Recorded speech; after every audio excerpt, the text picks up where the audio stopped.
seniors and making them available through one entry point. The key to the department's value to seniors is cross-government collaboration, as seniors themselves strive to lead healthy, fulfilling, and productive lives at work, home, and play in their communities. They are supported in those goals every day by government. Through the Department of Seniors, they can and do access information and support programs from nearly every department and agency within government. The department leads the implementation of Strategy for Positive Aging in Nova Scotia, an elder abuse strategy towards awareness and prevention. The department's activities are in support of the goals and visions of these two strategies. The activities and goals of the Department for Seniors fosters age-friendly communities and senior safety, including increased awareness of seniors' abuse. It provides a critical role in service to government by providing seniors with a conduit to communicate and advance their priorities through the group of 9 seniors.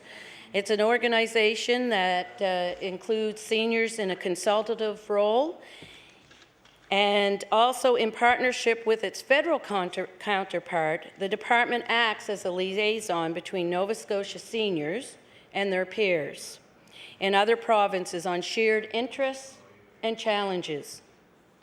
It provides a grant to support the annual 50-plus Expo, which I'm getting soon to that age, so I'll be participating.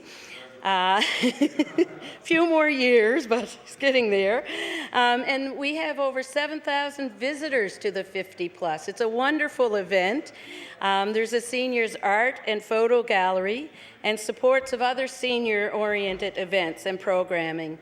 These and a host of other initiatives are making substantive, measurable progress against the goals of the Strategy for Positive Aging in Nova Scotia. And Nova Scotia really is the place for positive aging. I recently was at a federal provincial meeting, a forum in Edmonton with regards to seniors, and we are known in this province as innovators and going forward with seniors programming and the support of seniors. And I was very proud being there and knowing that and being the Minister for Seniors. And I also must say thank you to the former government for taking on that commitment and going forth as we are all growing older, and as we know our population is getting older, and it's one area that we really need to support and focus on. And thank you to the former government for initiating that. One of last year's key achievements was passing the $1 million mark in funding program grants to nonprofit organizations. And you can imagine how that helps the communities throughout Nova Scotia, from rural to urban communities. Each grant is leveraging community support and volunteer efforts that multiply the real effects of the grants far beyond their face value in the form of community volunteerism, local donations, and in-kind contributions. They are the starting foundation for a wide array of interesting and innovative opportunities created for and often driven by seniors in dozens and dozens of Nova Scotia communities each year. This year, the department will focus on key initiatives that enhance the age-friendliness of communities, support community organizations that involve seniors and enhance their health, well-being, and community participation, support community organizations that provide sustainable services and programs that prevent and respond to seniors' abuse, particularly in the rural communities. We will promote the business and social opportunities associated with the silver economy, develop an innovative approach for growing volunteerism. The department will also continue to administer the Positive Age Fund to advance initiatives that focus on helping seniors remain healthy, active Nova Scotians. The department continues to support accessible services through involvement in the Interdepartmental Review Committee for the Community Transportation Assistance Program and accessible transportation assistance program grants. Population aging will continue to have broad implications for our workforces, our economies, and government-supplied services in countries around the world. It is in the best interest of all Nova Scotians to ensure that seniors are encouraged and supported in their own efforts to remain self-reliant, and that they are able to continue to contribute to families and communities in a meaningful way. As Nova Scotia's average age continues to be the highest in Canada, the province will continue to lead the country on seniors issues by hosting a Silver Economy Summit to review and promote seniors' role in workforce, volunteer organizations, and their influence on the economy as a whole. The Silver Economy Summit, Mr. Chair, is going to be very exciting next May. And we had staff people that initially saw this type of summit in Spain, and where the European countries come together, and we will be the first province in North America to host this summit, and I'm very proud of that, and we should all be very proud of that. And so everybody will need to mark that on their calendars for next year, 2010. The summit's key goals include the creation of cross-sector partnerships and the birth of innovative solutions and ideas regarding the various roles seniors will play as the economy and society itself adapts to an aging population. This work of the department will benefit seniors and their families, but it will also significantly figure into the prosperity of Nova Scotia in our future.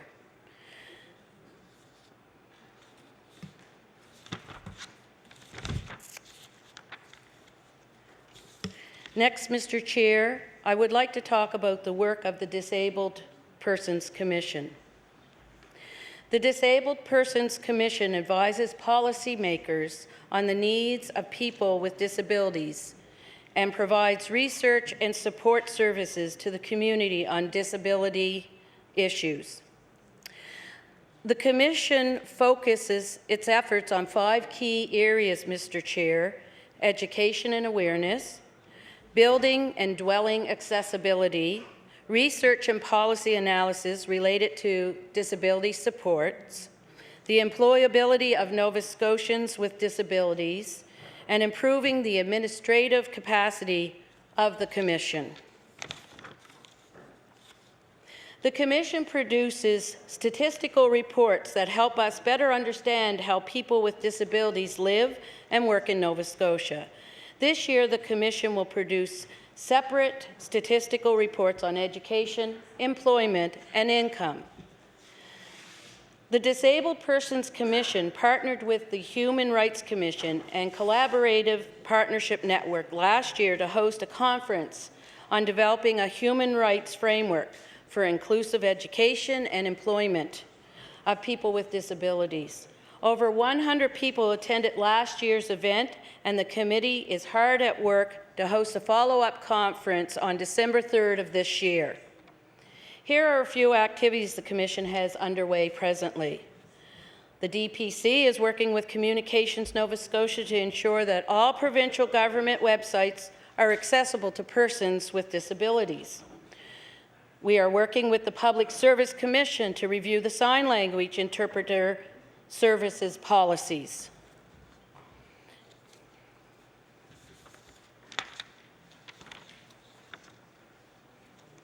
We are participating in the 3rd phase of the Kaiser Research Grant Project, which will assist people with mental health disabilities in gaining access to legal education, advocacy, and access to justice services.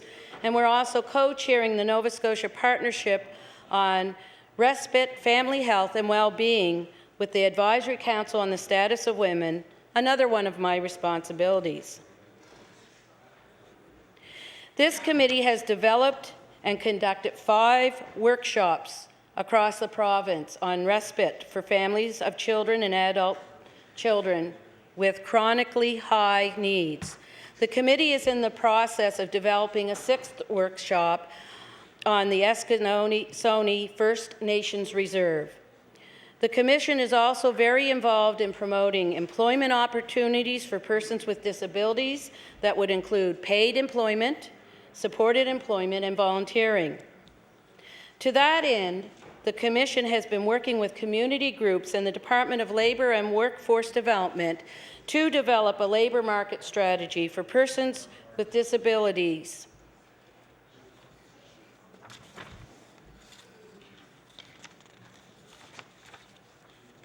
And they will also be looking at hiring a disability coordinator who will develop the strategy.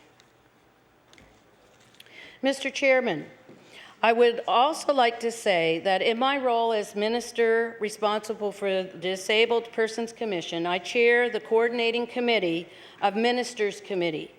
This committee brings the ministers that are represented on the Commission: Health, Education, Service Nova Scotia, and Municipal Relations, Labour and Workforce Development, and Transportation and Infrastructural Renewal, to meet with the Commission. These meetings are typically held twice a year. This fall's meeting will be actually on December 3rd, the International Day of Disabled Persons.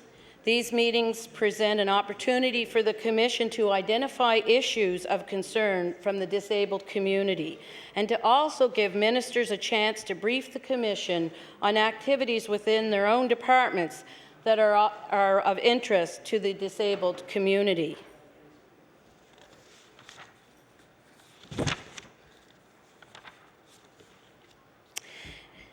Now I would like to take the opportunity to speak on another role that I take very seriously and very honored to be able to have this portfolio, and that's the Advisory Council on the Status of Women. The Advisory Council on the Status of Women is the government agency that promotes equality, fairness, and dignity for women in this province. The Council works to ensure that women have an equal voice in society, fair pay and pensions, freedom from violence, and good health and well-being. The agency is committed to reaching out to women of all backgrounds and walks of life in rural and urban areas, with particular attention to women who face multiple disadvantages. Council's key projects for the coming year reflect the issues faced by women in Nova Scotia. The projects fall under 4 programs: Women and Leadership, Women and Economic Security, addressing violence against women, women's health and well-being.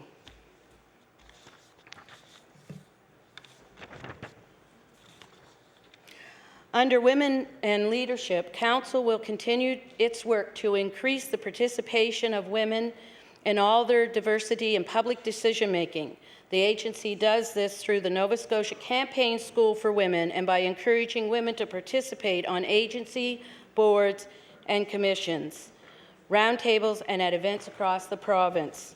And I'm very pleased to say that this weekend we're having the campaign for women, the Campaign School at Mount St. Vincent University. And we do have counterparts coming from the Yukon and Prince Edward Island. And we are known throughout Canada for this campaign school, which is, we should all be very proud of that. There will be events during the year to raise awareness about violence against women and to celebrate women's contributions in paid and unpaid work. Achieving economic equality for women remains a Council goal. The agency strives to increase the capacity of women for attaining high-paying work through partnerships in training and education, science, trades, and technology.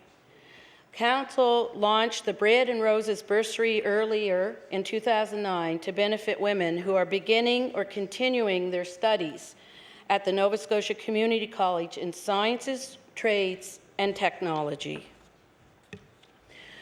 Violence against women is on the permanent agenda of this government. Through initiatives such as the Domestic Violence Prevention Committee, the Sexual Assault Services Planning Group, and partnerships on family violence in Aboriginal communities and interagency committees. This year, the Council will continue to work with partners on the domestic violence prevention strategy. And beginning with an information forum, the province will look at gaps in services for victims of sexual assault. Council will continue to work with First Nation partners to develop culturally appropriate solutions to family violence in Aboriginal communities. Regarding women's health and well-being, Council's focus in recent years has been on challenges facing caregivers. The need for respite is high among those facing intensive caregiving, particularly mothers of children with disabilities. The agency will continue co-chairing the ever-expanding and active Nova Scotia Partnership on Respite, Family Health and Well-being. I'd like to point out two important roles the Advisory Council serves in this province. One is providing government with feedback from women across the province and in all their diversity about the issues facing them and their families. The other role encompasses the many services the Advisory Council Office provides to Nova Scotians directly. News bulletins to keep the public informed about issues and opportunities, an extensive events calendar, how-to and self-help books and resources, fact sheets and statistical reports, education programs and outreach and bursaries to benefit women in need who wish to advance their education and training. The status of women has changed for the better during the Council's 32 years. Today, more of us attain higher education and better jobs. We make up nearly half of Nova Scotia workers. More of us are involved in policy and law. We are entering public life, representing diversity and experience. Maternity and paternity leaves and benefits, families' illness benefits, policies encouraging respectful and healthy workplaces. These are wins for all Nova Scotia families. Violence against women is on the permanent agenda of governments. Sex and gender are now recognized as important health determinants and crucial factors in health research. Despite these advances to the status of women, there remain barriers to a better life that we must focus on and face and work together to eliminate. Not enough women are involved in the political participation. Many women have low income levels due to the low paying jobs and not enough education for well paying work. Violence against women and girls is a continuing challenge that must be stopped. And as the minister responsible, I will dedicate myself to work with the Advisory Council and other members of government to make these changes. Council's goals and strategies continue to address these gaps and in the equality, fairness, and dignity in our lives.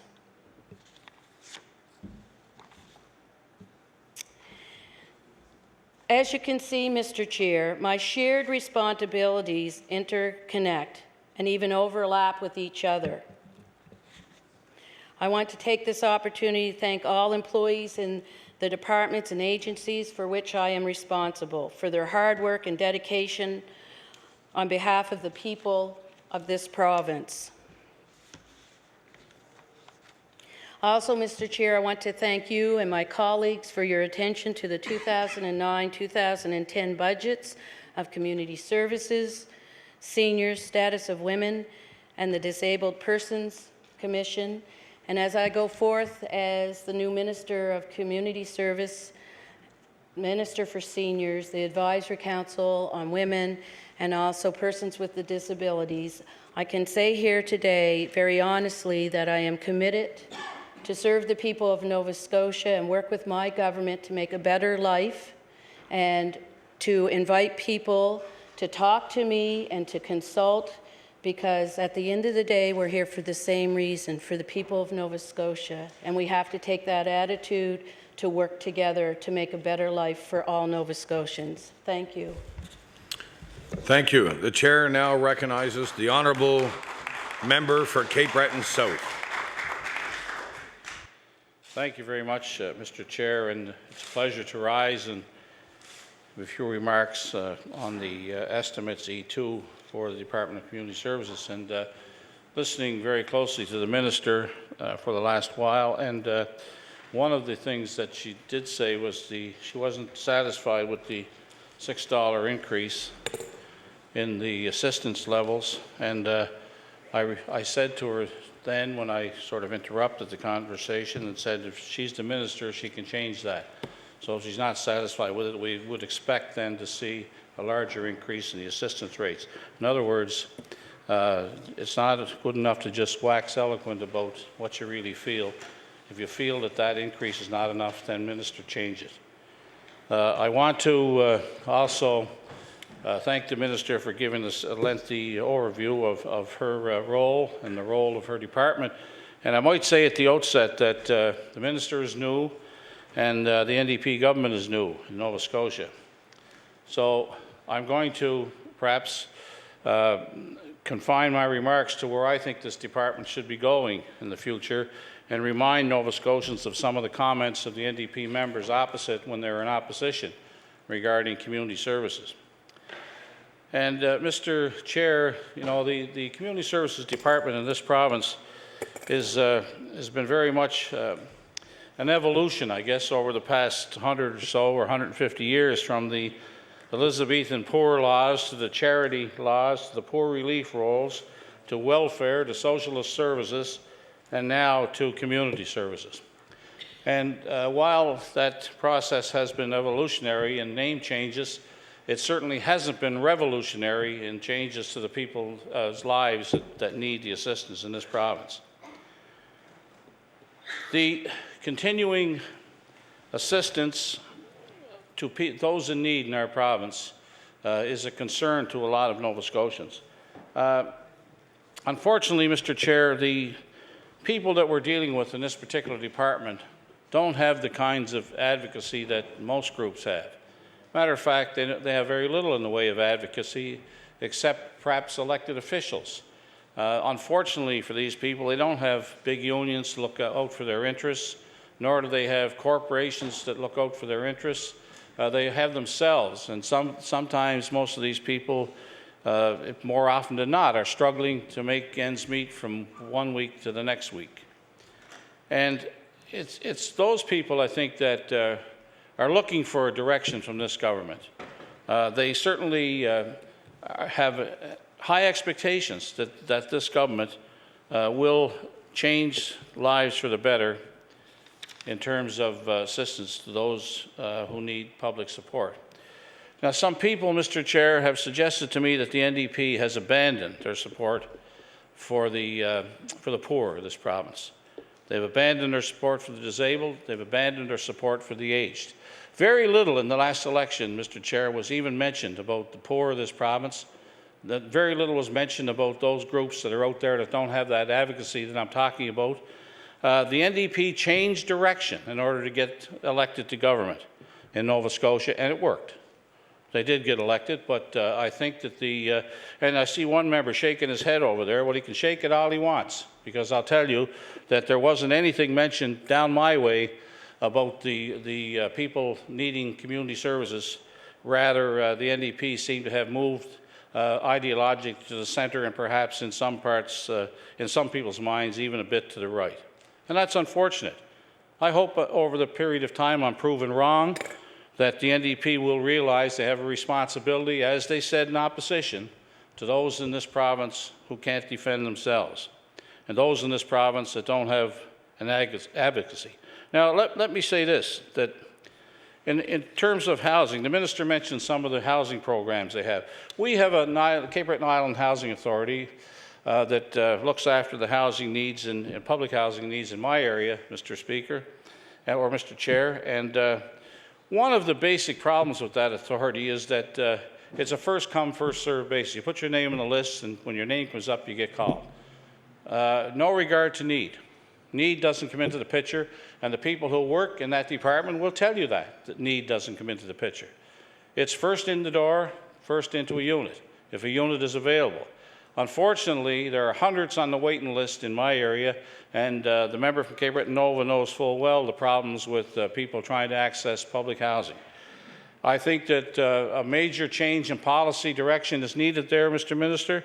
I think that they should be looking at putting people in public housing units that are most in need. And I can say this too, I think the Minister, you and your people should be looking into more housing units, more public housing units in our area. But I must say that some of the units have been vacant for a long time, and people are coming to me and saying, why are these units not being occupied? Well, I don't have the answer to that, and to get the answer out of people in the housing department is sometimes frustrating. I know they're working as hard as they can to try to accommodate people. Simply put, these people that are looking for public housing for their children and for their families have been forced into less than adequate housing with predatory pricing in terms of rents because there's simply no public housing unit available. As a matter of fact, Madam Minister, you might be interested to know that one of the slum landlords in my area is a very prominent member of the New Democratic Party, you know, who takes great delight in using predatory pricing. Whenever the rates go up in community services, he jacks the rates up in his apartments. And I'm sure that other parties have people too, but I just bring that to your attention that this gentleman is making full use of the lack of accommodation in public housing. We have overpriced housing, bad housing in our area, and something has to be done about it. And I, again, Madam Minister, I'm making all these statements in the hope that over the next weeks and months, some of these things that I talk about here will indeed change. As I said, the changes to date certainly haven't been revolutionary, and I hope we don't have to wait another 150 years to see a true change in the direction of the Department of Community Services. You mentioned, Minister, regarding shelter allowances in the province. In my area, I believe it's $570, I think, or I have the figure here, $570. And I can tell you that some of the problems that we're facing, if a person's getting $800 a month and the rent is $650, you only pay $570, then the person has to take money from some other part of their budget in order to pay rent. That's wrong. That is wrong. You know, and I think because the people can't afford to do that, it takes from it takes from the other needs of the children of, in most cases, a single mother who's having difficulty enough raising children without having to dig into their allowance to pay rent because the Community Services Department only will pay a certain amount. Now, in fairness to the Community Service Department, if they increase the rent in my area, the predatory pricers I'm talking about, the guys that have the slum housing down there, will only raise theirs. So it becomes a situation where something else has to happen. And what has to happen is there has to be restriction on the amount of money these people can charge vulnerable citizens in our area for rent. I'm not suggesting that we bring back rent controls, but I'm going to tell you the department should come up with something that to be put in place in order for these people to be able to maximize the meager amounts of money they're getting today from the Department of Community Services. I want to just refer, Madam Minister, to a couple of statements that were made by members of the New Democratic Party while in opposition. And I know that you'll take these in the spirit they're intended and perhaps move in the direction that, that these same members of your same government are suggesting. So, you know, this statement here in the Metro on Thursday, October 2nd, 2008, responding to statements by Judy Stretch, the Minister of Community Services at the time, that the increase of $4 a month will cost $1.4 million. And she said, can it ever be enough? And of course, she went on to say there are challenges out there. And my goodness, there are challenges out there for all Canadians, she said, all Canadians. We weren't talking about all Canadians. We're talking about the people in community services in Nova Scotia. I won't go on about that, but I will. The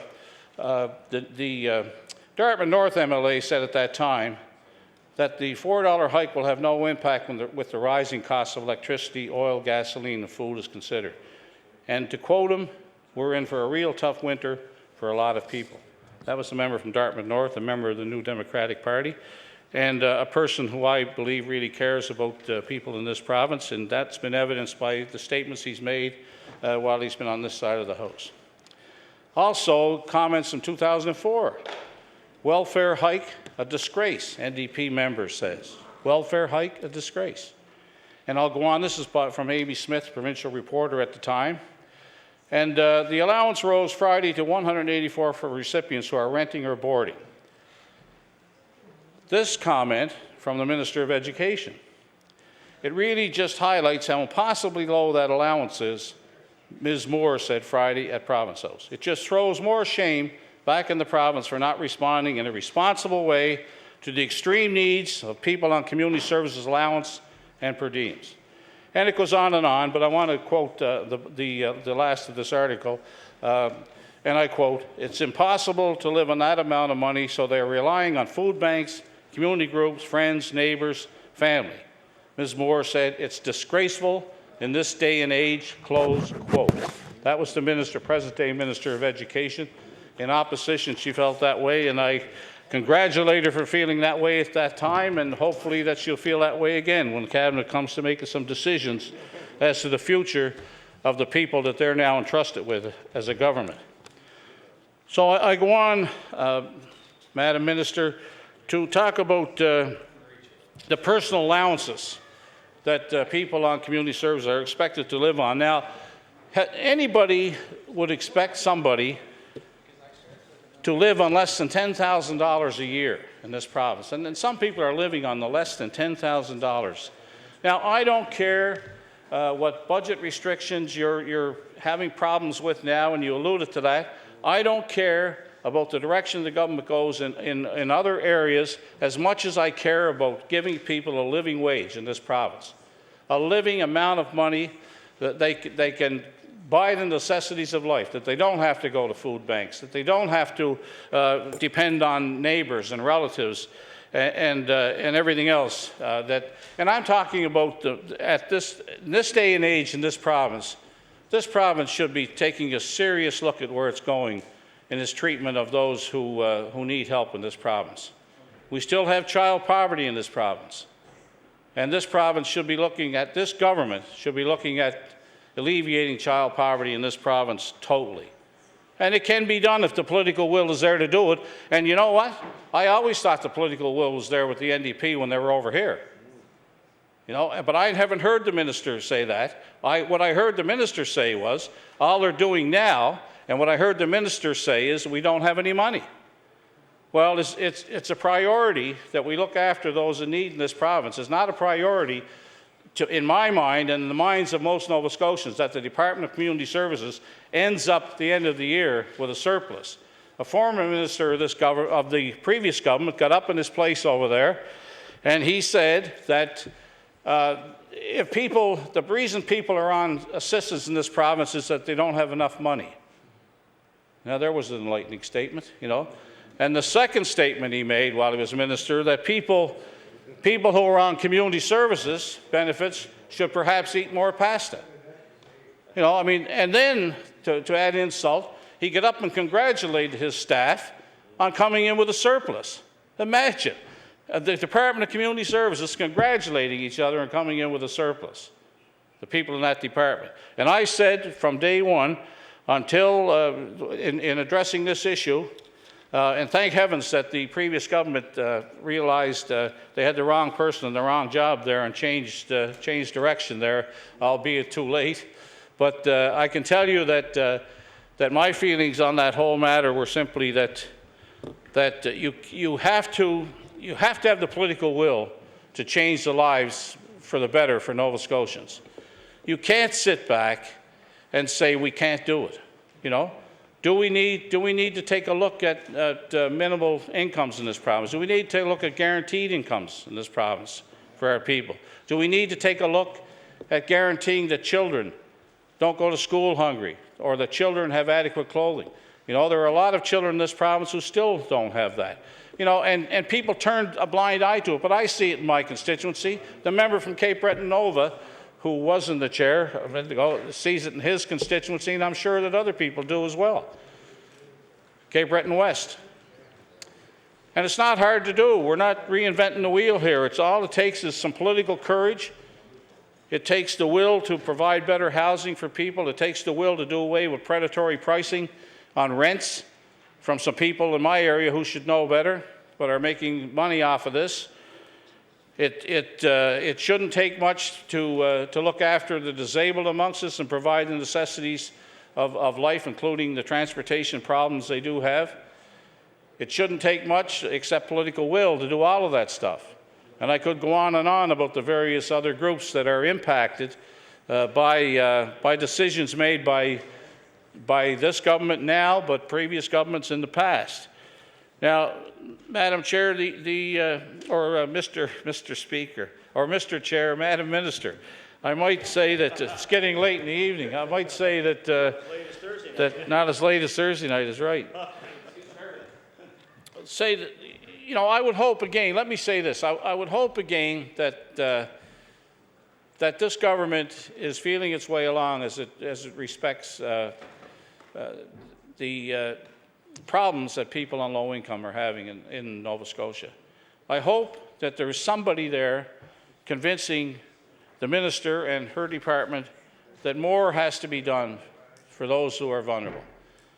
And I'm sure that the people working in that department mean well, but you've heard me say in this House in the past, those who have been here in the past, that the department has shifted its emphasis from, I guess, from the influence of professional social workers to the influence of accountants and lawyers and bean counters, accountants and that, and I see a smile coming over. He's heard me say that before. But I mean, I'm saying that these are great public servants, but how much of the policy of social workers is getting to the table when it comes to the future direction of people in need in this province? I look to decisions that were made in my own social service office in Sydney. Decisions were made there over the past few years, not for the clients, but for the people who work in there. Security is the big word now. You can't get in there. You can't get in the building. You can't get by these guards that are there. You can't go in to see a social service worker there now. You've got to make an appointment. And then you may get an appointment in a week, or you may get it 2 weeks, or you may not get it at all, depending on the circumstances. But security was put in there, not for the clients, not to let the clients in, but to keep them out. And now, you know, like, I haven't seen too many incidents in the past that would demand the kind of security that's there in this day and age. But I'm going to tell you, it's a pretty tough fortress to crack down there if you're going in looking for assistance. And I think that the people that are desperately in need should not have to call their MLA to be able to call a social worker in order to get them an appointment so they can get in past the security guards to have their say. And then they're told they'll be evaluated. Now, these aren't rules that these frontline workers have made up. They're the rules that are made up for them. You know, the days, and people on the government side of the house now who were employed as social workers before and know what I'm talking about here. You know, in those days, social workers had discretion in dealing with clients. They could move the bar.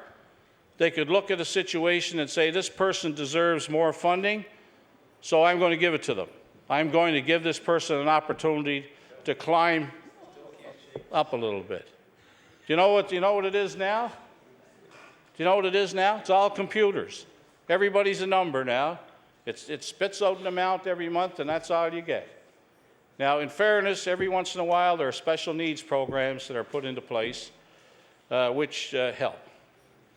But there's far too little latitude given to the frontline workers these days. And Minister, I would hope that you take stock of what I'm saying here.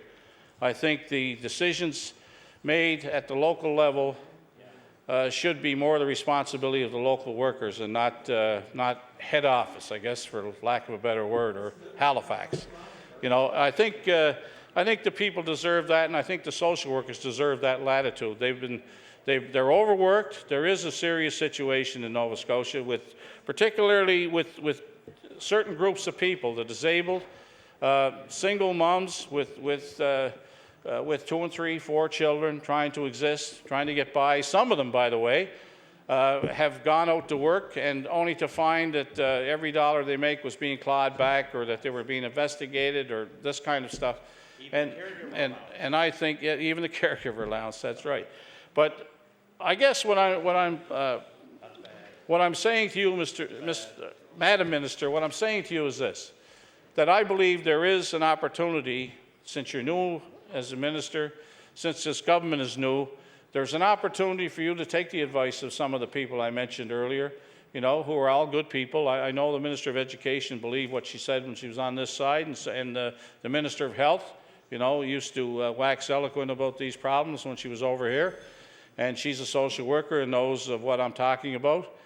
And other people on the government benches right now that used to be over here in opposition. So I think there's a caring attitude to do something there among some of the ministers who have been around here for a while. And I know that as the new members move along in their jobs, they're going to confront these situations, particularly those that live in urban areas that large numbers have tremendous problems with adequate housing and with accessing public services.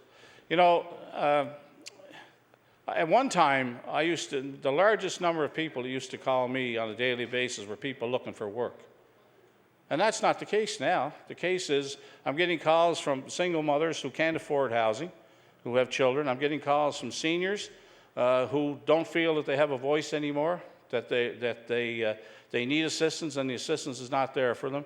And of course the disabled, with the disabled people in my area having great difficulties with areas like transportation, for example, and those types of things that the Department of Community Services could probably help with.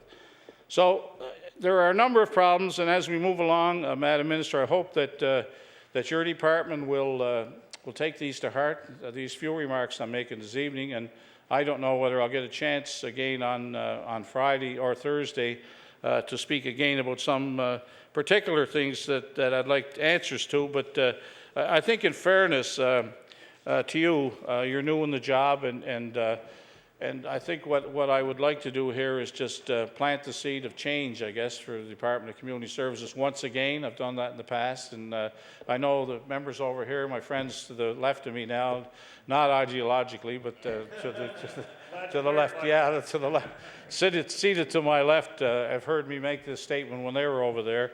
And before I turn it over to my friend in the Conservative Party, I'd just like to say that there's hope yet. I believe that I speak for a number of people in my riding, and certainly the ridings that I'm familiar with around Sydney, that this Department of Community Services, this minister, will listen to their plight, and some of the rates that are being paid out today are ridiculous, and most Nova Scotians know that. And I say again, how would anybody in this room like to live on $10,000 or less a year, and pay rent out of that $10,000, and feed and clothe their kids, and provide them with an education and everything else they need?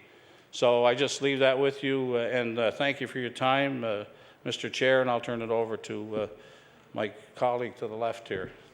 To the Honourable Minister. The Minister of Community Services, would she like to make any comment?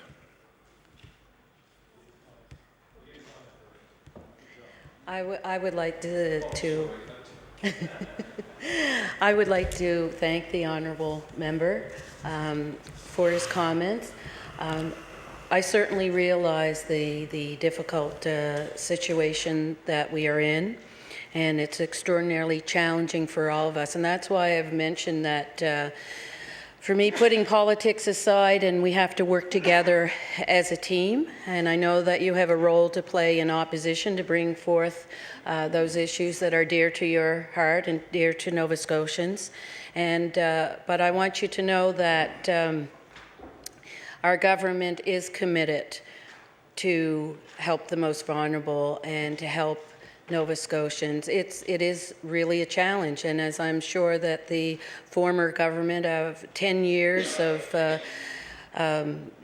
looking at community services and having the opportunities to make change. We're not satisfied. We're all not satisfied where we are today, but I know that they've dealt with the complexities too, and I know with your past knowledge, honourable member, and what you've done as part of your profession, that you've seen it all, and that it really does bother you when somebody comes to see you and says, you know, I've got $200 a month for groceries, or I'm on disability and I'm only getting $600 a month.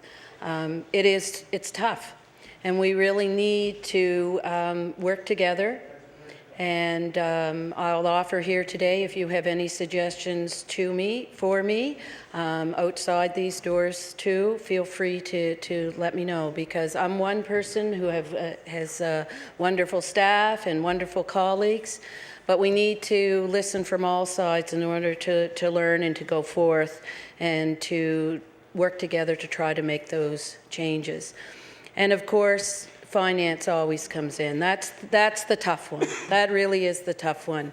But I don't want, as the new minister, and having this opportunity, to put my hands up in the air and say, well, we can't do anything about it. I think we need to be creative. We need to consult. We need people to know that we want to listen to them, and we give them that opportunity for them to be heard and to see if we can work together to make changes. So thank you very much for your comments. I certainly do appreciate them. The Honourable, the member for Argyle. Thank you very much, Mr. Speaker. May I ask, how long do I have until expiry here? It goes till 9:19. 9:19. 9:17. I'll try not to. My time will expire. I don't plan on expiring for a very long time. 32 minutes. Thank you very much. 31 minutes now. As I get my throat cleared here, it might take another minute. First of all, I want to welcome the minister to her first opportunity to present the estimates of the Department of Community Services. Mr. Speaker, you know, in a different world, I would have had the same opportunity, but I didn't actually really get to sit with the two Georges and Dave and the whole gang from Community Services to present the estimates. Mr. Speaker, sitting beside the minister are two phenomenal individuals who do their best every day with limited resources that they do have. But they're very creative, and they've got some wonderful ideas, as well as, you know, Lynn Hartwell, as well as the Deputy Minister, Judith Ferguson. You know, Judith is, you know, definitely a diamond in the rough when it comes to public service as well. She's phenomenal in her ideas and the way she moves. And I know I'll probably end up having to buy her lunch at some point for these comments as this moves along. Now, Minister, you know, first of all, you know, I'm looking at, you know, if I look at this as a baseball game, Mr. Speaker, or Mr. Chair, is the minister already has 2 strikes against me at this point, or I have 2 strikes against her. I'm not too sure how it works. Number one, she entered the election. She takes out one of my good friends, of course, the Honourable Judy Stretch. Okay, I'm okay with that one. She's now got my department, so that's strike 2.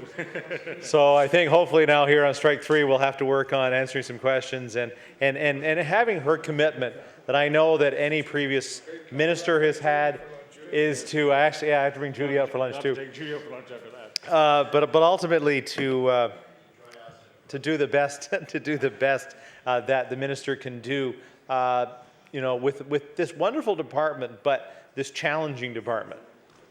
You know, if you look at the sort of the business lines within the department, they're vast. You know, from I can't call any of it easy, but from income assistance to childcare, to persons with disabilities, to housing. I mean, there's a phenomenal amount of business unit happening within the Department of Community Services. Mr. Chair, I can say that we have a whole bunch of questions or maybe some comments, but the first one that I really want to start talking about is really the poverty strategy. And the poverty strategy that I was so happy to finally, you know, put some structure to. And I know I talked to the Minister of Labour and Workforce Development during her estimates, and I talked about it a little bit there. and I look forward to maybe having a little bigger discussion here with the Minister of Community Services. But Mr. Chair, you know, this was again a large undertaking, one that took the thoughts of the standing committee or the committee recommendations.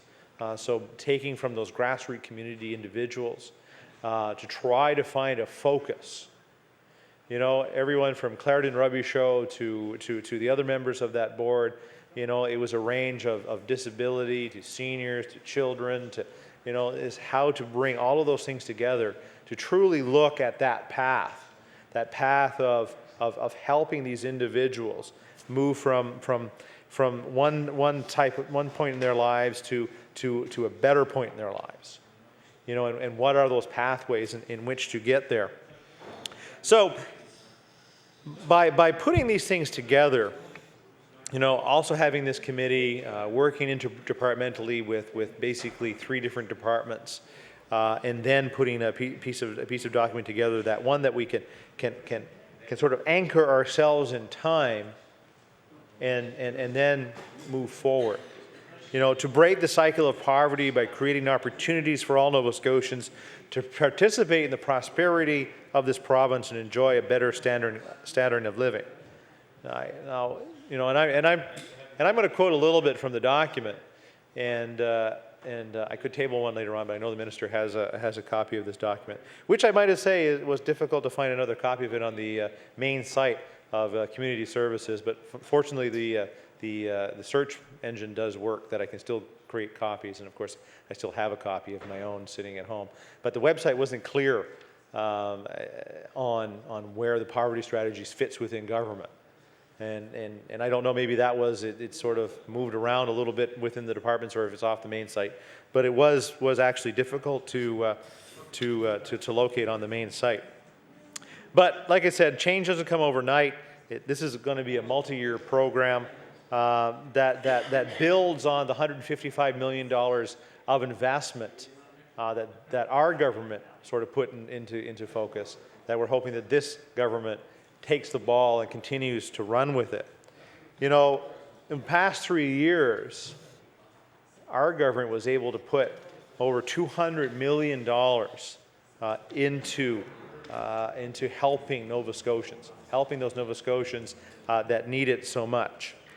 And, you know, by taking the 3 goals of the poverty strategy, I think were important as well: to enable and reward work, to improve and support those in need, and of course focus on our children. You know, the member for Cape Breton Centre South, you know, speaks of child poverty. You know, still unacceptable in this day. You know, and it's quite a while ago that everybody embarked upon ending child poverty in this province. And I can say today, child poverty numbers are kind of almost the same. Maybe we have a few less children, but their plight is still the same. And I know the member for Dartmouth North is shaking his head in agreement. And of course, for that member to represent the area that he represents, he probably has the highest caseload of anyone in this House. So if we look at the subheadings, of course, you know, enabling and rewarding work, which is a value that our government really put a lot on, and by providing the extra dollars through the Department of Labor, Workforce Development, of course, with the partnership of the federal government of being able to download or bring in the LMDA, the LMAs, to provide those funding dollars to help those people take that next step that we talked about during estimates the other day. You know, there was $81 million transferred from the federal government to the provincial government, which Employment Nova Scotia, which is the new division of the department, can use to meet specific needs in our labor market. You know, by setting forward in our poverty strategy, you know, to really say, okay, here's the targets, here's what we want to do with it. There was $7 million targeted towards recommendations from the poverty reduction working groups, such as helping groups traditionally underrepresented in our workforce and supporting equitable access to literacy, adult education, and training. And I know that that our critic and the critic for the Liberal Party talked about literacy in this province as well, and how we do need to do a better job. But if you look at the causes of poverty in our province, literacy is, of course, a very, very important one. There was also that $400,000 that we were able to put in as the disincentive to work. People who did have the opportunity, who were on IA, and actually went out and worked, be it little, if they could, whether it was during harvest or other opportunities, were actually clawed back the dollars. And maybe I'll ask a question a little around that, because we did have to make some adjustments, of course, with the, I think, Provincial Finance Act with the Minister of Finance. And I should have asked that when I had the opportunity to talk about them. But I make sure that those adjustments are held within, I believe they had to be held within the budget content. So I'll ask that one as I maybe start to wrap up.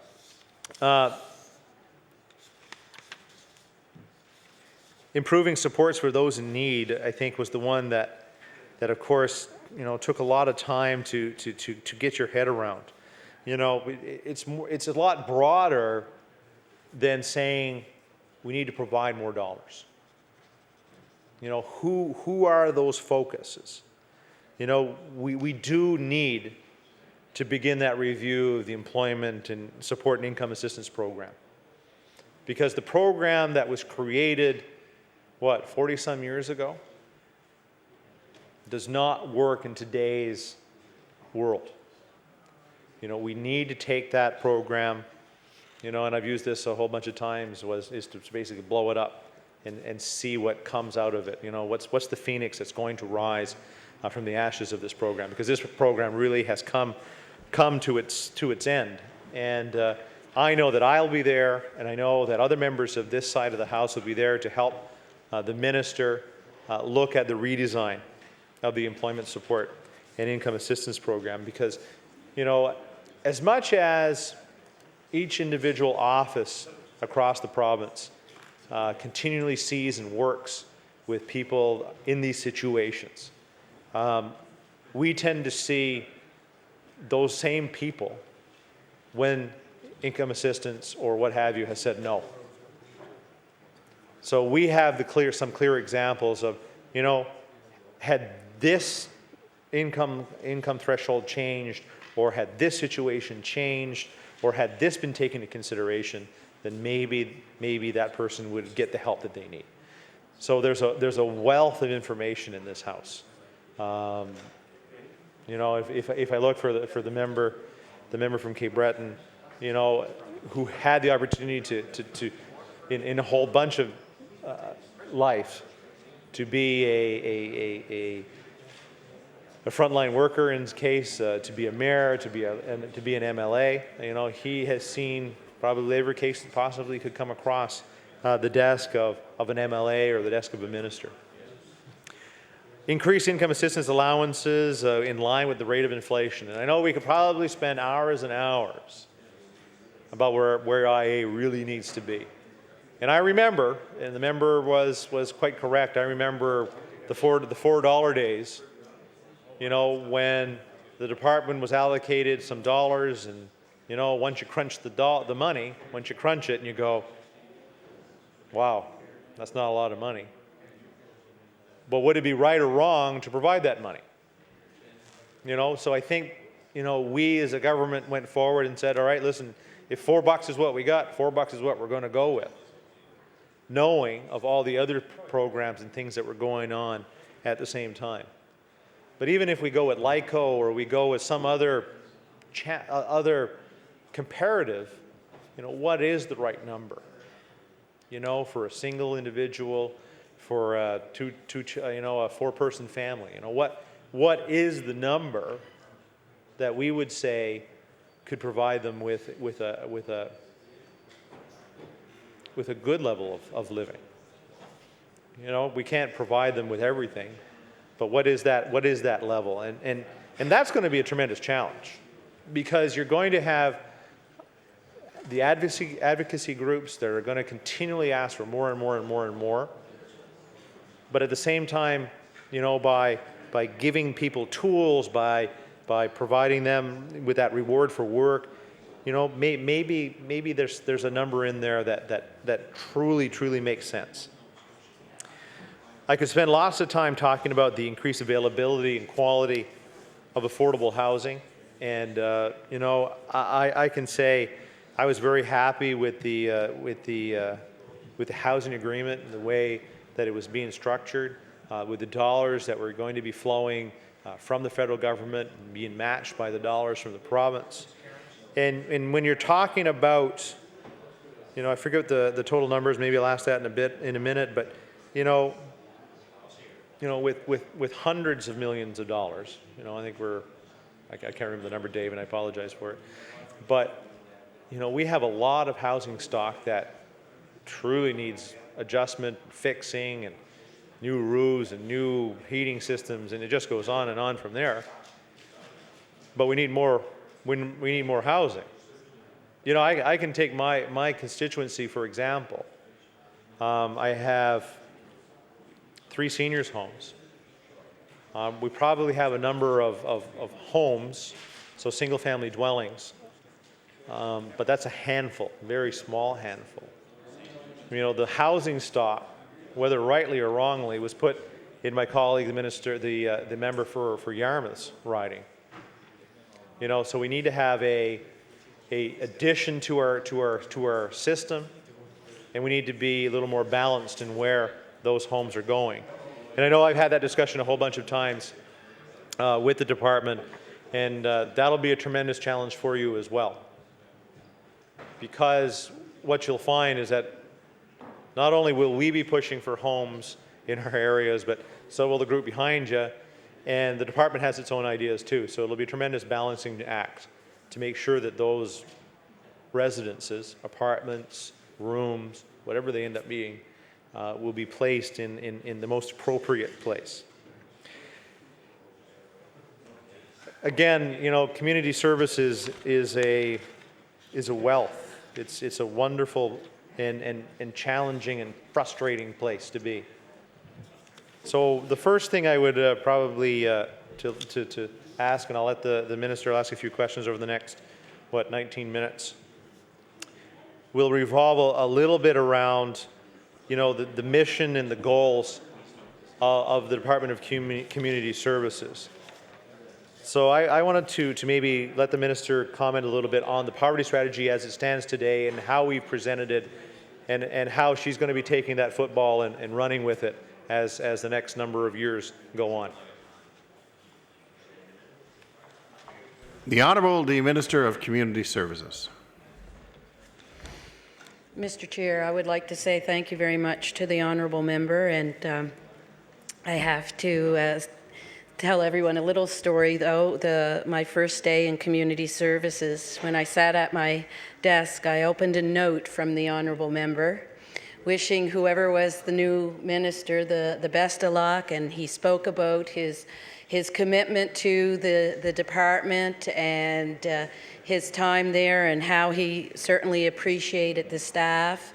And I thought that was an absolutely wonderful gesture, and I want to say thank you, because that made my first day, I was very pleased. It was very enjoyable to know and to receive that note, although you did not know you were writing it to me, but whoever would have received that note would have certainly appreciated it. And I know that, Mr. Chair, for the honourable member to have spent, although it was a short period of time with community services, I do know that he really was committed to community services and would have liked to gone forth with some of the changes as he has spoken to this evening. And that the fact is that I'm sure he has seen the same as me, that there are a lot of complexities within community services, a lot of issues that overlap each other, and sort of like an octopus that we have to try to untangle and to figure out what we can do. And I think part of that, as I mentioned earlier this evening, is the aspect of consultation and discussion. None of these none of the issues have easy answers. When we talk about increasing IA, there's many complexities. There's many other organizations. You have hundreds of agencies that we support that haven't received funding over the years, and of course our economy has gotten worse, and the cost of living has increased, and so they've relied much more on volunteers and doing fundraising and on the corporate donations, and that's been a struggle now that the economy has taken a downturn. So everyone is having difficulties, and I know the honourable member appreciates and knows that, and that certainly, as he said, with respect to his government and the former government increasing the IA at $4, how difficult that is, because when you look at it in the overall picture, it's a lot of money, but when you bring it down to each an individual that receives that, it's only $4. So very difficult decisions, and I know that everyone here and all the staff make those decisions based on what is the best, and we know that it's not the best of what we would like to do, but it's what we have at that time. So I would like to address the question with respect to the poverty strategy, and I think that's some light at the end of our tunnel. And I'm very proud that the former government started this project to include a consultation process, include staff, and looking at the poverty issues. I mean, one of the first steps to resolve a problem is to admit that you have a problem. And so that's what has been done. It wasn't swept under the carpet. It was identified that we had a problem and we had to go forth. And that's what the honourable member did in his role, and that's why I think he became so passionate about it, because of the fact that it gives you a feeling of hope. The challenges, as the honourable member would know, is the fact that there's immediate needs each and every day, and all of our colleagues here receive those calls each and every day. So those are the difficult ones, because we don't have the rabbit to pull out of the hat. And so that's very difficult when you have to deal with those. But what I'm finding as the new minister is the fact that if you listen to people and you give them an opportunity to talk to you, sometimes you don't have the answer that they want to hear, but certainly that they've had the opportunity to talk to you, that makes a big difference, and know that you're listening, and to be able to say to them that we are going forward and we have made that commitment. And with respect to the poverty strategy, it is a commitment of myself, my colleagues, and this government. And we will be going in the approach of a consultative process. We already have a committee of staff and individuals that have been involved in it, as the honourable member will know. But it's also important, we have a ministerial committee, so ministers will have an opportunity. I also want to take it forward that there's a political opportunity that each and every one in this House has that opportunity to put forth their ideas. The honourable minister, or the honourable member, mentioned the fact that there's a lot of experience here, there's a lot of knowledge, and we shouldn't waste that on politics. We need to help the people. So that's the approach that I will be taking. I wanted to mention too that I know that we work away each and every day and we're trying to make those changes, and sometimes we don't think that we are effective, but some of the things that you have done have been effective. The actual number of children living in poverty from 1998 to 2007 declined from 35,000 to 15,000 in this province. Now, having one child in a poverty situation is not good.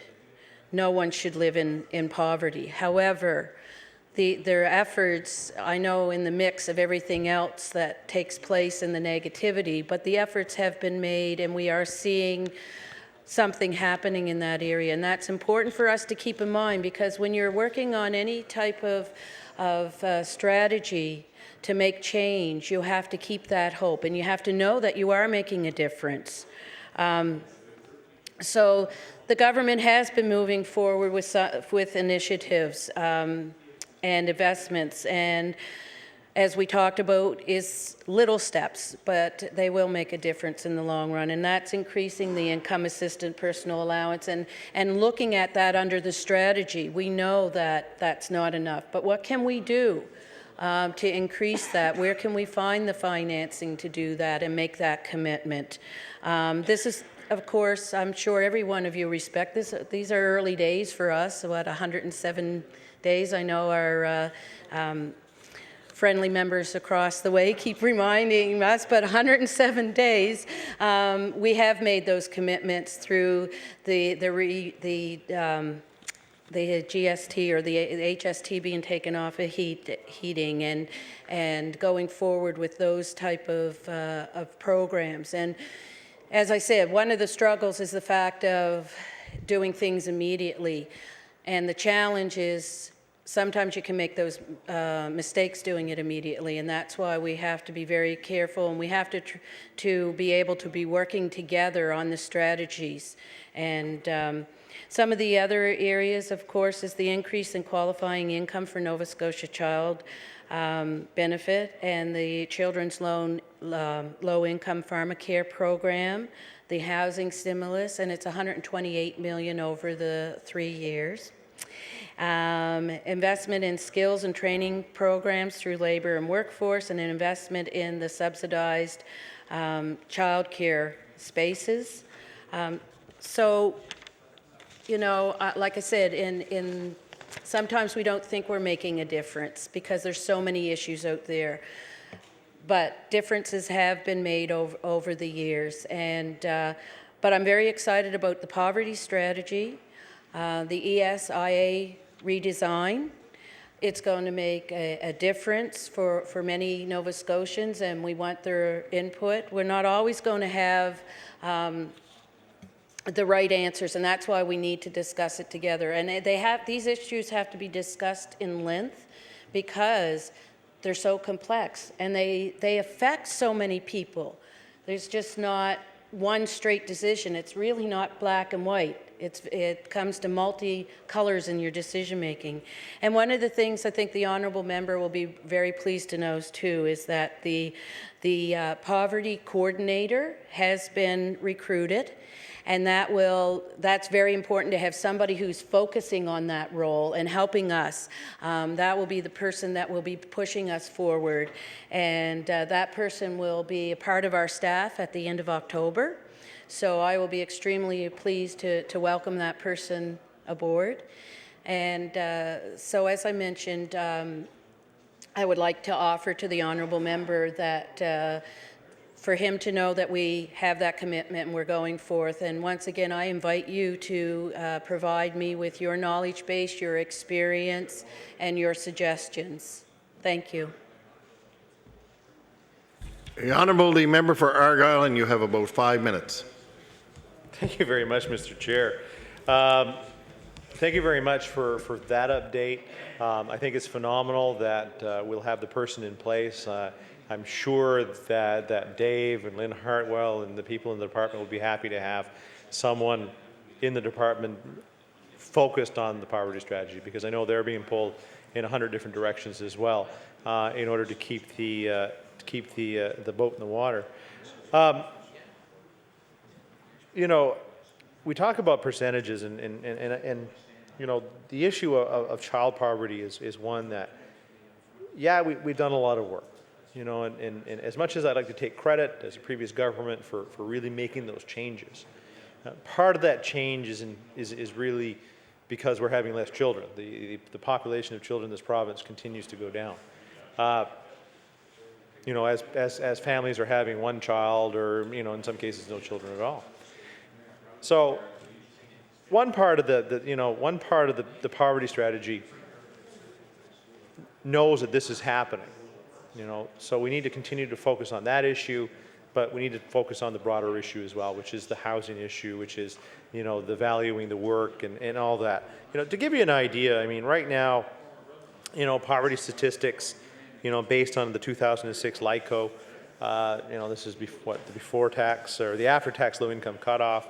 You know, we still have, what, about 76,000 people in Nova Scotia living under that line. And this, like I said, this is one comparison that you could use being LICO.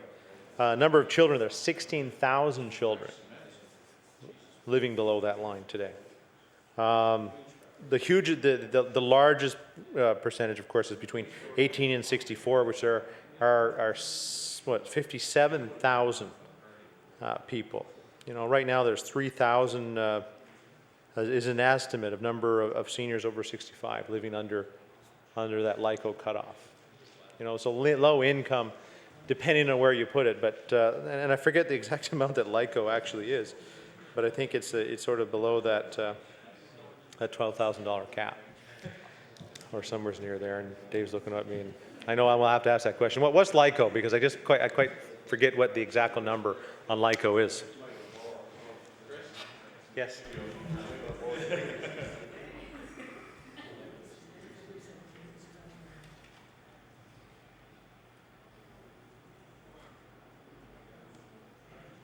The Honourable the Minister of Community Services. The actual number we believe is around 12,000, but we will confirm that number, and if it's different, we'll let the honourable member know that. Thank you. The Honourable the Member from Argyle, 2 minutes. Thank you very much. And like I said, that was my recollection, was sort of in that $12,000, and you know how calculations go, is like $12,234 and some odd cents. So thank you for going to be providing me with exactly what LICO is. But how are we doing, you know, compared to the rest of the country? You know, it's my guess, and that we are doing a little better than other parts of the country. So maybe some comments on, you know, what is that percentage of total population living in low income situations? Maybe what that comparison is with people under 18. The Honourable the Minister of Community Services. Mr. Chair, the honourable member certainly has his knowledge base right on in the fact that we are lower than than the Canadian average. In fact, 8.2% versus the Canadian average of 9.2%. Although that still does not make you feel any better, but we are a little bit under that number. The Honourable the Member for Argyle. Thank you very much, Mr. Chair. And you know, that was what I suspected. You know, remembering my briefings as well. We do a little better than the other parts of the country. You know, I think principally for one reason is that we are smaller. You know, we have a better opportunity to put a true provincial scope strategy in place. You know, if you took Ontario, I mean, God, the focus that you would have to do on Ottawa versus Toronto versus, you know, other parts of that province would be staggering. Order, please. The time allotted for debate has expired. The motion before the House is to adjourn debate on Resolution E2. Is it agreed? Agreed. All those in favour signify by saying aye. Aye. Against? Motion is carried. The Honourable the Government House Leader. Thank you, Mr. Chair. I wish you now rise and report progress.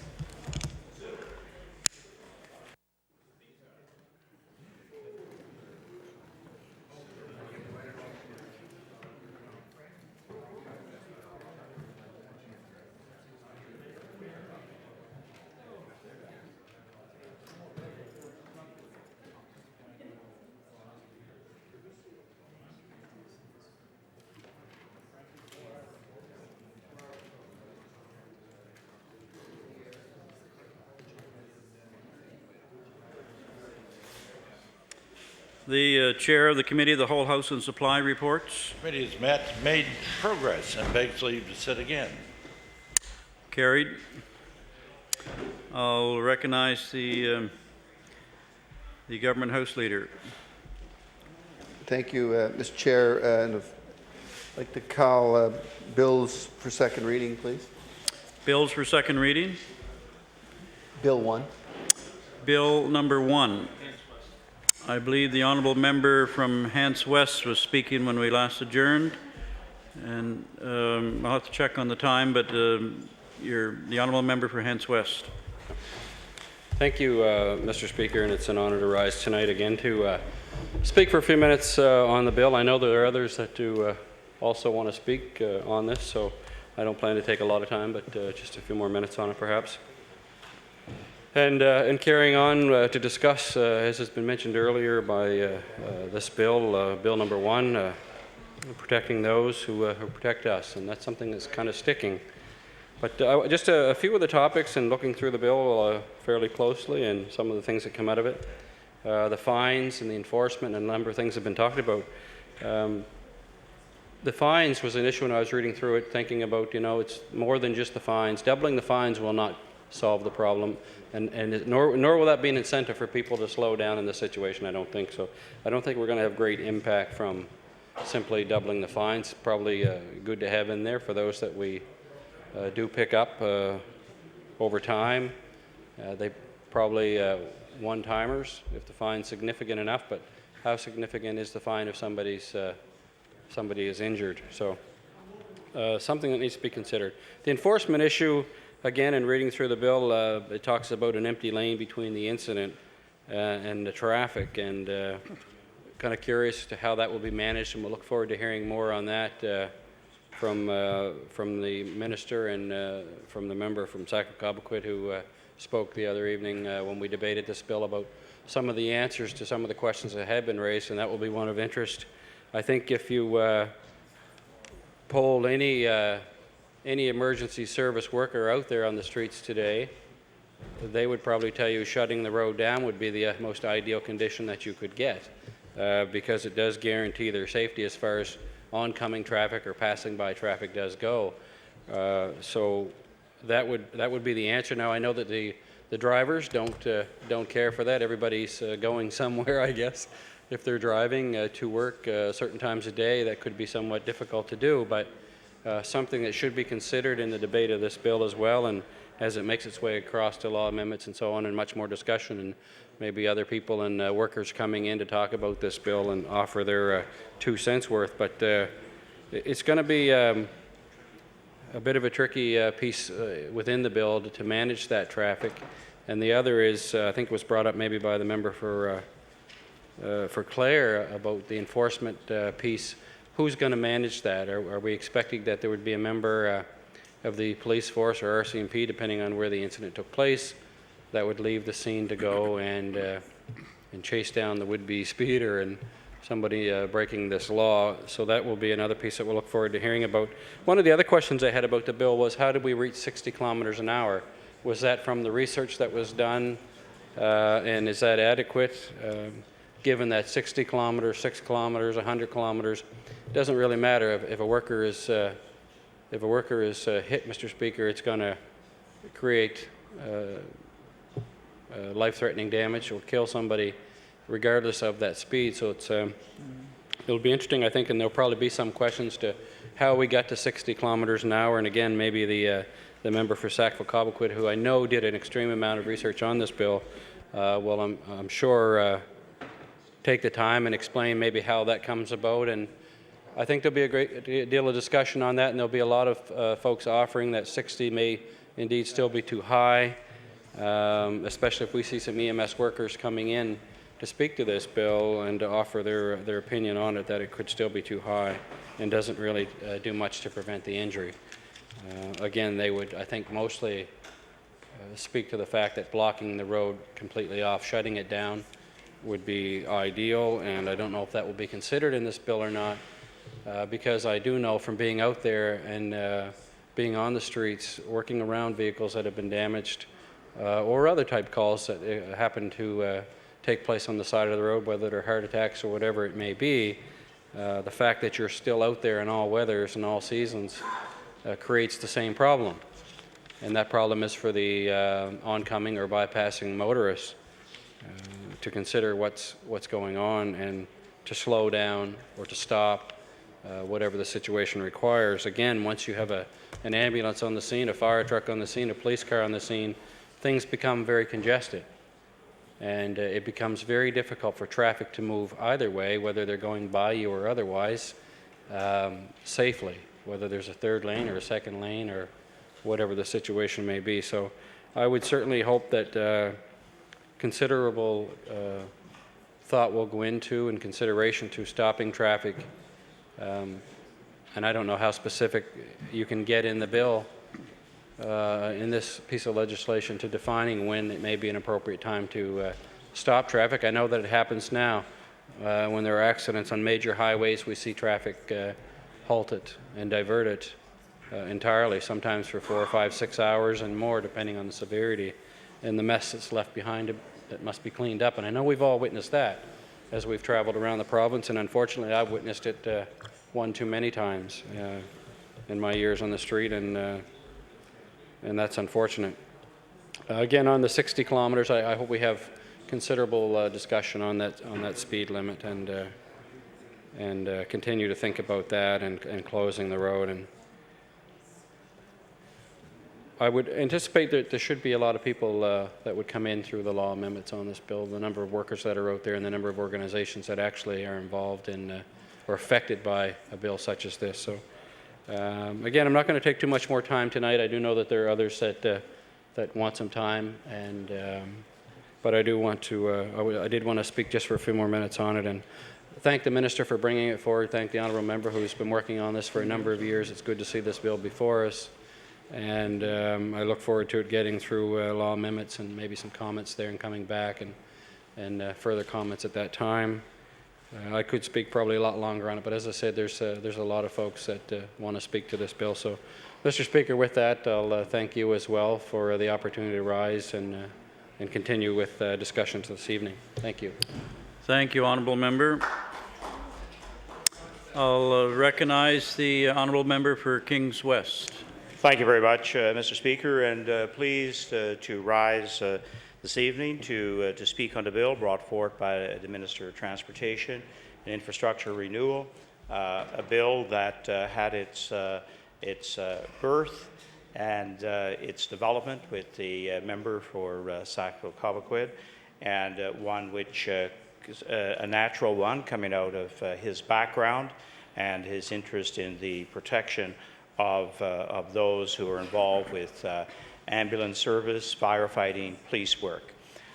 It's in the category of volunteer firemen that I'm quite familiar with why this piece of legislation would come forward, because there's no question that the intent of this bill is in fact has great strength and value.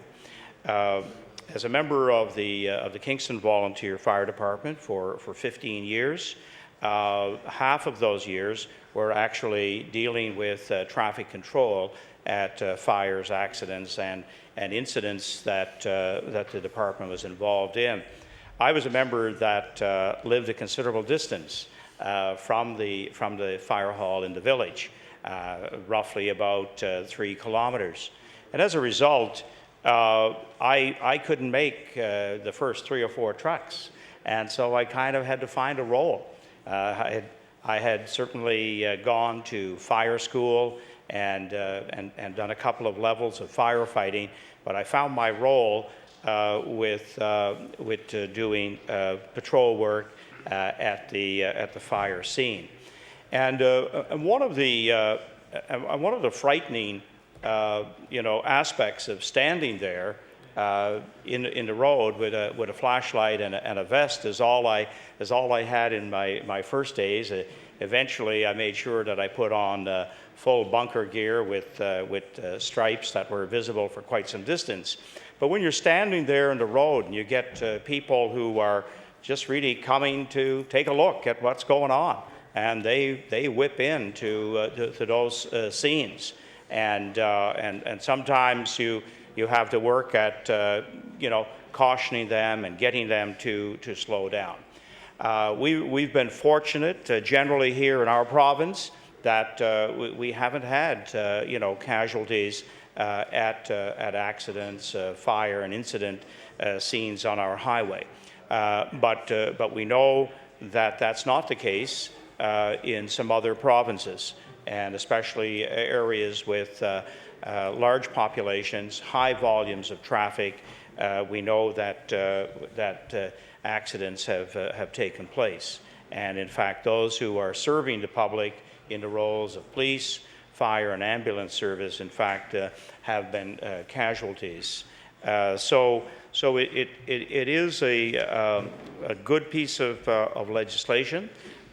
Some members have already pointed out, perhaps not deep inherent weaknesses, but good questions around the enforcement, establishing an empty lane. These would be natural concerns. That doesn't mean that this bill can't go into law and actually benefit all those who act in a volunteer or in paid professional services. We need to remember that in rural Nova Scotia, fire departments are a critical response unit in those small communities and rural parts of Nova Scotia. They're not only firefighters, they're also, in some cases, first responders. Many are well trained, and we do need to make sure that we take every measure to make sure that they are safe in their jobs and in the volunteer work that they carry out. So I look forward when this bill goes to law amendments in hearing from the professional sector, the seasoned workers who 365 days of the year have had a whole range of different incidents to deal with, and have had, and especially those who've actually donned the vest, who do the traffic control, and for them to talk about what they have experienced and how this, in fact, may be an asset to them in the future. So I look forward, Mr. Speaker, for this bill going to law amendments and hearing those voices. Thank you, Mr. Speaker. Thank you, Honourable Member. We'll now recognize the Honourable Member for Argyll.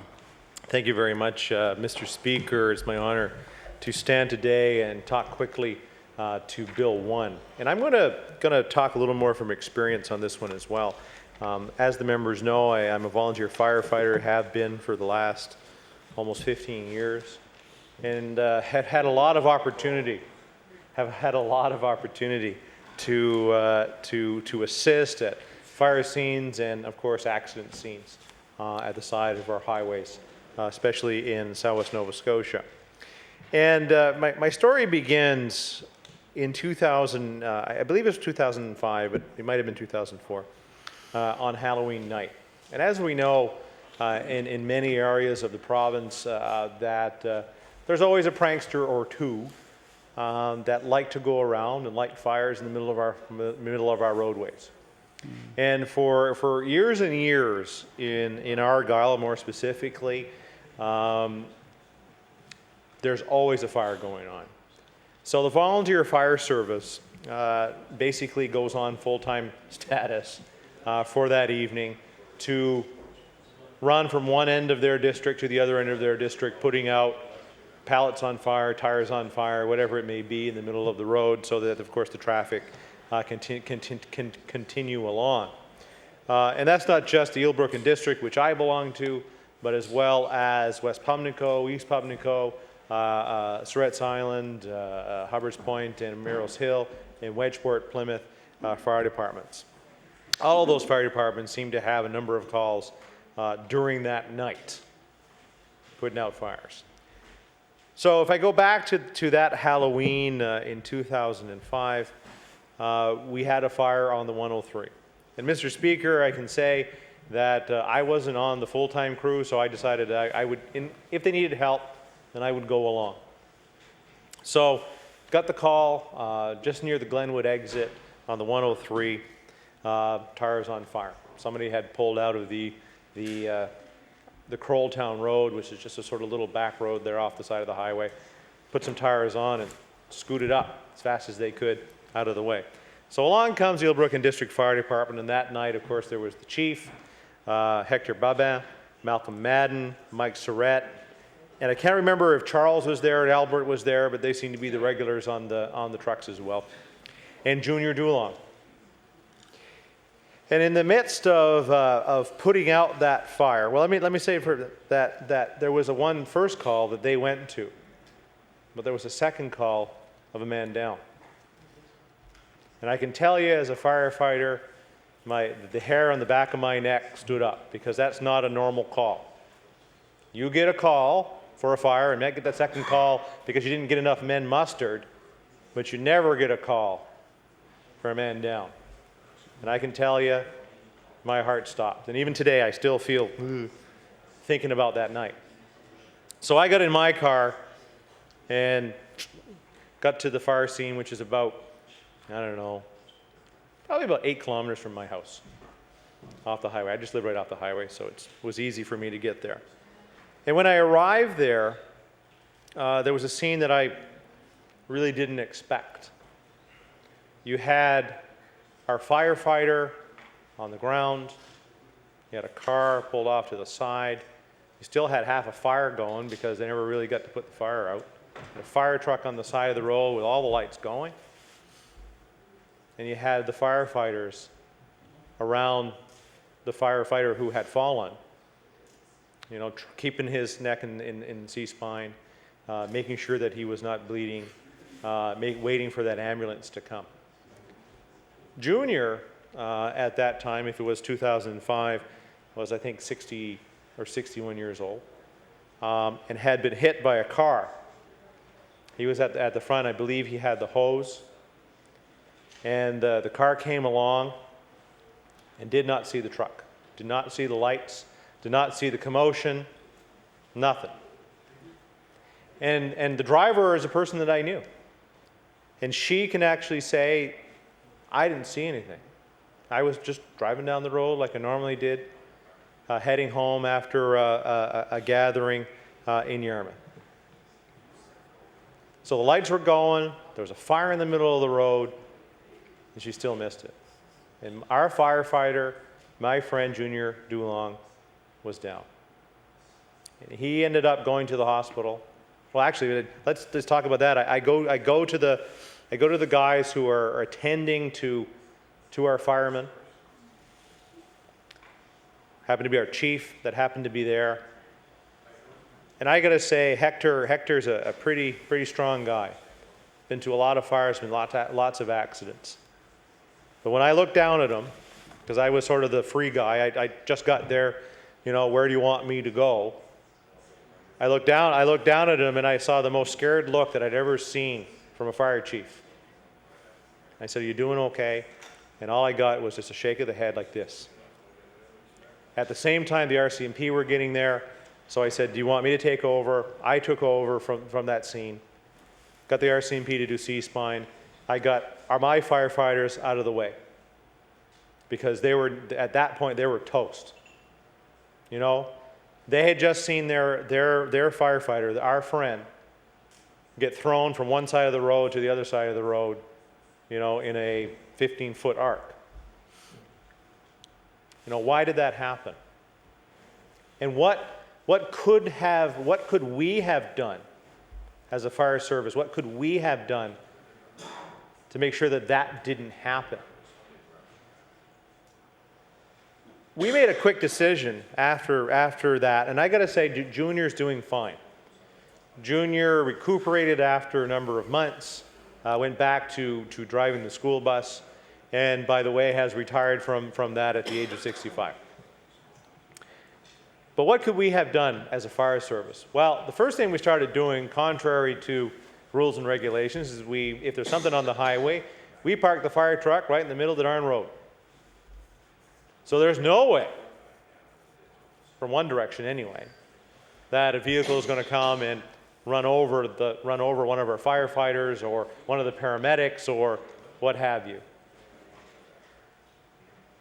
But how can you stop? You know, as much as this bill will provide another level of enforcement, you know, another tool for police to either charge or whatever.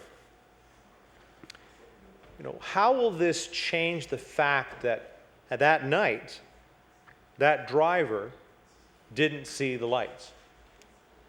And how often does that happen?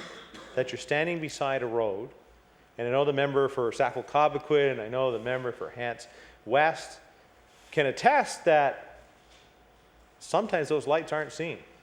People just still go right by as fast as they possibly can. And I can say, Mr. Speaker, that even at 60 kilometers an hour, and I don't know how fast the driver in my incident, that my recollection, I don't know how fast she was going. I mean, it is a 100 series highway. The speed limit is 100 kilometers an hour. But I don't think she was going the 100 kilometers. Was she going 80? Was she going 60? I don't remember. I didn't see the police report after that would have done the test. But I can tell you, if you get hit at 60 kilometers per hour, it's going to be an owl. It's going to throw you somewheres. You're going to end up in hospital, chances are. So as we look at this bill, we can ask two questions. I mean, really. One, is the speed limit correct? Should it be something less? And we'll look forward to seeing the debate about this. We'll look forward to maybe seeing the reports that the member for Sackville-Cobequid has looked at from those other jurisdictions. And the second part is really the enforcement part. How do you actually enforce something like this? We know today we have an act that looks at cell phone usage. How many people do you see driving down the road with a cell phone stuck to their ears? An awful lot. How many people do you still see today that you really like to go and grab and shake a little bit that are still smoking with their children in the car? We discuss these things in this House. We put them into legislation.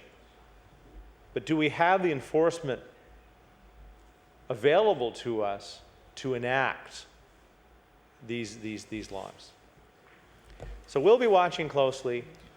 I'll be thinking of my friend Junior as we go along. I'll think of the impact that it made for our fire department and maybe some of the changes we made to traffic, to the way we treat patients as we are first responders to many accidents on the 103. And we'll ask the question about enforcement. How is justice, how are the police departments going to be able to take this piece of legislation, this law, and put it into action?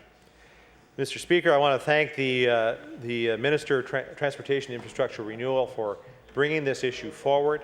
I want to thank the member for Sackville-Cobequid for bringing it on a couple of occasions. 3 times, I think, the member brought it forward. I got to say, for the last number of years as a minister, I don't recall this piece of legislation, nor do I remember him talking to me about it. But I thank him this time for bringing it to the floor of the House and bringing it as the minister brings it forward. Well, he's a member. He's an MLA. He's a pretty cool. He's a pretty keen guy. And yes, thank you for the member for Sackville Beaver. Hammonds Plains. Upper Sackville for making the comment that the member for Sackville-Cobequid lives in his riding. So interesting for comments on this debate. But ultimately, Mr. Speaker, I thank them again for that. I look forward to discussing this further. I look forward as this goes along the process. I'm sure we'll have the opportunity to review it again in committee, and I look forward to bringing this one to fruition in this province. Thank you very much. Thank you. The honourable member for Cape Breton West. Thank you, Mr. Speaker. And Mr. Speaker, it gives me privilege to stand here tonight and just say a few words on this bill that the Minister of Transportation and Infrastructure Renewal has brought forward. And I too want to congratulate the member for Sackville-Cobequid on his tenacity in making sure that this came forward, regardless of where he lives. But seriously, Mr. Speaker, I spent a part of my time as a paid firefighter. I worked for 3 years as a paid firefighter. And legislation and help. How about us volunteers here? I've also been a member of a volunteer fire department for a number of years as well. And when we think about our volunteers and we think about volunteer firefighters, especially in rural Nova Scotia, they are indeed the heart of rural Nova Scotia. When you see any type of event going on in any part of a rural community, the fire department is front and center, and the members are front and center. And they're more than just faces. They're friends, they're families, they could be brothers, they could be your sister, but they are the people that at night, when the alarm goes off, they get out of their beds, they rush to their car, and they go off to wherever the site of the problem is, without thinking about what's ahead of them, without thinking about what's in store, without worrying about their own personal safety. They do it because they believe in what they do. And this legislation is a piece of legislation that's another tool in the toolbox to make their job easier, better, safer. The people who this is going to help, it's the firefighters, no question, but it's also the families of the firefighters, because it's, as I say, it's another tool for those to have a little more reassurance that when their loved one is off at the scene of a fire, that there is an opportunity for another safety factor to be put in place. We've heard the member for Sackville-Cobequid and the member for Hants West talking about their experiences as paramedics and about the causes and effects that sometimes take place in an accident. When something goes on like this, people just don't realize that they're speeding by, and these are people out there trying to help somebody. And I was actually quite moved when the member from Sackville-Cobequid talked the other night about being on the ground, trying to keep somebody calm while they were in the car, and at the same time, vehicles whizzing by, and who knows what could have happened. We're fortunate to be proactive in this province and bringing forward a piece of legislation before someone has actually got hurt, before someone has actually got killed. And I think, you know, that's important. Awareness is part of what we need to do here. And by bringing this legislation forward and giving it some public airing, it's a chance for people to start thinking about how they react when they see a vehicle stopped at the side of the road or in any area with the lights flashing. And what do they do? Do you slow down, Mr. Speaker? Or does the members of this House, when they see lights flashing like that, usually if you're looking in the mirror and you see lights flashing, you start to get worried and you slow down. But when you see them on the side of the road, does people really understand what's going on, and do they slow down? So the awareness factor of bringing forward a piece of legislation like this is very important. So there's a number of things that have happened here with this piece of legislation that I think that are important. It's important for families to know that we care about their loved ones who are going out and fighting fires and putting their lives in risk for us as people in the province of Nova Scotia. It's important that we're being proactive, and it's important that it's another tool to make it a little bit safer for the people that are out there, whether they be the volunteer firefighters, the paramedics, the police officers, the search and rescue people. All of these people are out there doing a service to make our lives better and safer.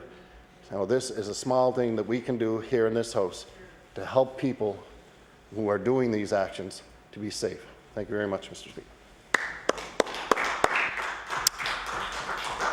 Thank you. I'll recognize the honourable member for Victoria the Lakes. Thank you, Mr. Speaker. It certainly gives me great pleasure to stand up and speak on Bill 1 this evening. Mr. Speaker, the honourable member from Kings West mentioned about rural fire departments, in most cases being the first responders, and indeed in small rural communities or any rural community, that's what happens. Also last week, Mr. Speaker, the member from Sackville-Cobequid mentioned about what happens at an accident scene, and there we have police who are getting paid. We have paramedics who are getting paid. We have people out with transportation infrastructure renewal who are getting paid. We have volunteer firefighters who are not being paid. Mr. Speaker, in my 40 years as a volunteer firefighter and 25 of those as fire chief, I've witnessed a lot of close calls. And that's what they were. Thank God they were just close calls. I could teach you a few things. Mr. Speaker, oftentimes, in many instances, as I mentioned before, the firefighters are the first responders. And along with fighting the fire or tending to the injured, have to look after traffic control until the police arrive on scene. Mr. Speaker, the emergency providers, whether they be firefighters, paramedics, or the like, are concentrating on the issue at hand to provide the best possible protection to those that are involved on the accident scene. Oftentimes, and again, I've witnessed this, drivers are driving too fast and are looking at the accident scene as they're driving too fast. So you have double jeopardy here. Mr. Speaker, I think Bill 1 is definitely a step in the right direction. We know that we have to create awareness, as the member from Cape Breton West has mentioned, but we also have to be sure that we can enforce this bill as it goes forward.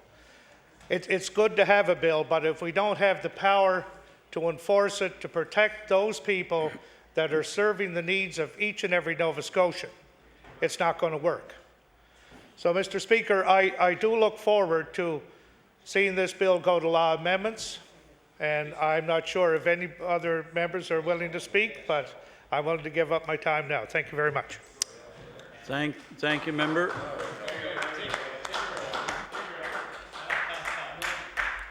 The honourable member for Dartmouth East.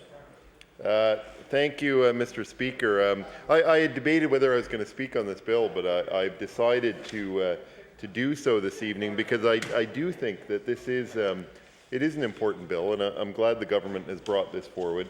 Some of you. Let me start with saying, since everybody feels the need tonight to get up and give their credentials, I better give my credentials on this one.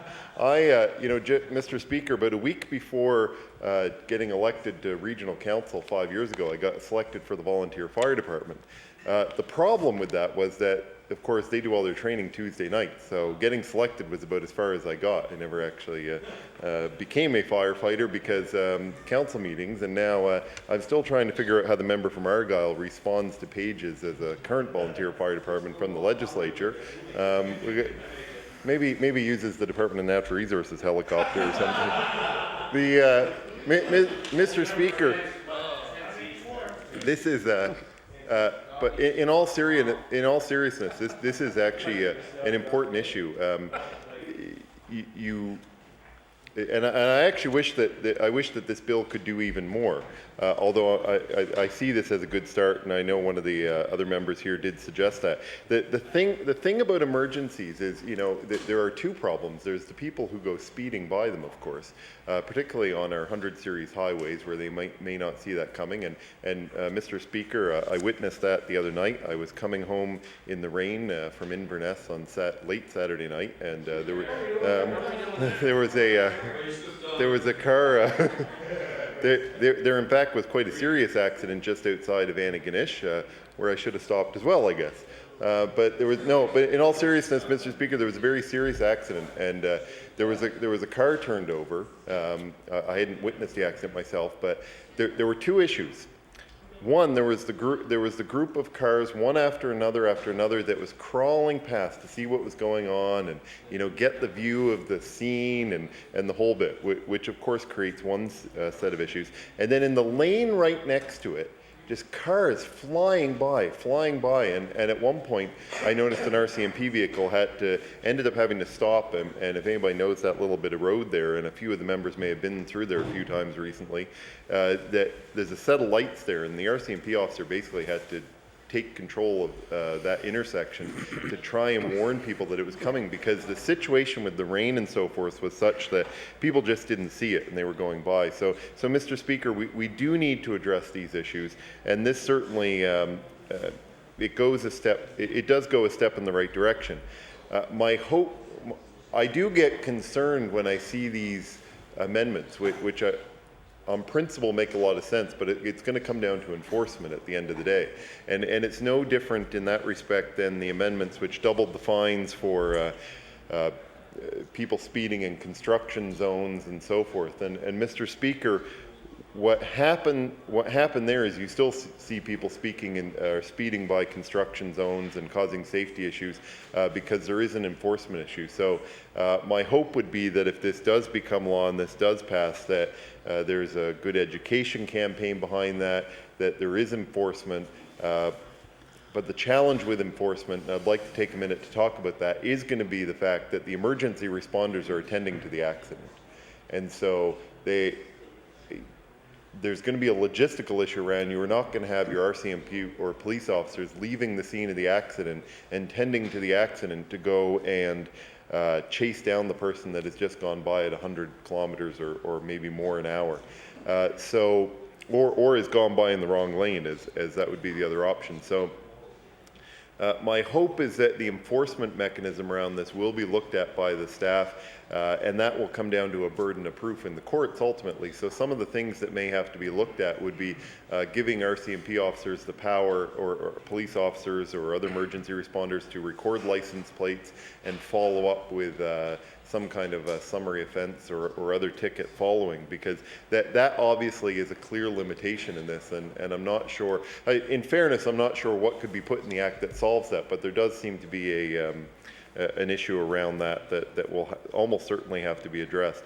The other element to this is it's unclear to me, the way it's worded seems to deal primarily with situations that would occur on provincial highways, twinned highways in particular, especially when we talk about shifting lanes and so forth.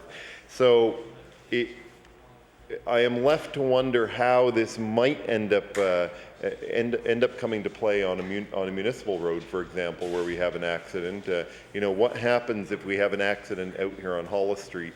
And how does that get enforced, and how does that get interpreted? So as we move forward through the process, I think it would be interesting to have some information from the department or maybe even from the original sponsor of the bill to try and address that issue and just maybe give some clarity around how they envision that would be enforced, because I do see that as a limitation. Mr. Speaker, it's difficult not to support something that's going to improve the safety, even if marginally, for our first responders. Every day they put their lives on the line, and they do that for others. They do that for you and me. They don't do that for any glory, and I think that's something that we need to be much more appreciative of, and certainly it would be, in many respects, it would be nice to see a First Responders Act that in fact not only encompassed something like this, but dealt with many of those issues that we hear over and over again, whether it's safety at accident scenes, or even things as far as how we deal with issues after they've dealt with those responses, and liability issues and so forth.